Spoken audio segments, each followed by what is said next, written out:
voting for crucial Bangladesh polls that is underway. It is a contest that pits Tarique Rahman's BNP against the Jamaat alliance, while the Awami League remains barred from contesting. Opinion polls, meanwhile, place the BNP as the front-runner in this high-stakes battle.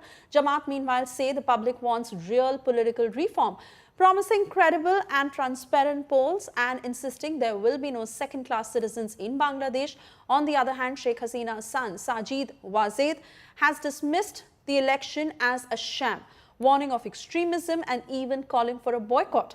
Amid this political showdown, concerns from minorities are growing sharper. Community leaders say the situation for Hindus remains extremely worrying, warning that fear and threats could even keep voters away from polling booths. So, polling is underway. We've met a lot of people in Dhaka who say that the mood is cheerful, celebratory. How do you see these polls, panning out? See, people are voting after 18 years. So, of course, there is massive enthusiasm. It's a festivity.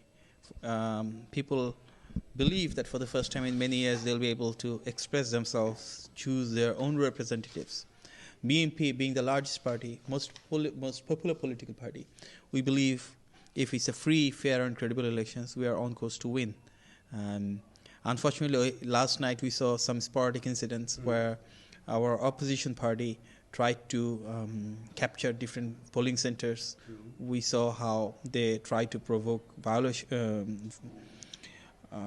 They tried to provoke violence. There were activities which violate the electoral integrity and rules. But we put our trust on the interim government, on the election commission and the law enforcement agencies. And we believe if we all work together, pro-democracy stakeholders ensure peace. And Bangladesh has begun voting in its historic elections. The parliament elections are underway right now to the 300-seat parliament. We are here at one of the polling stations in capital Dhaka, and we'll show you the kind of scenes that we are witnessing early in the morning.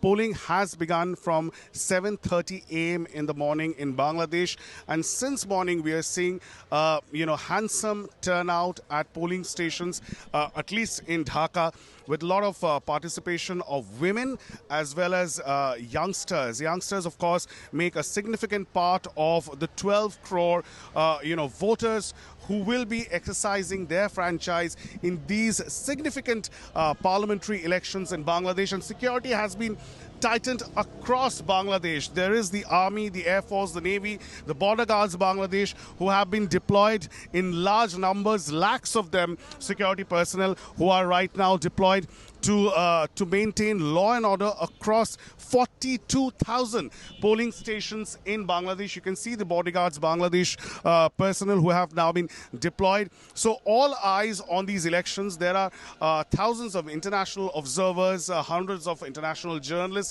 who are witnessing these elections because they are historic. In a sense, they are happening almost 2 years after regime change in Bangladesh, ever since the July students' revolution that took place 2 years back in August 2024.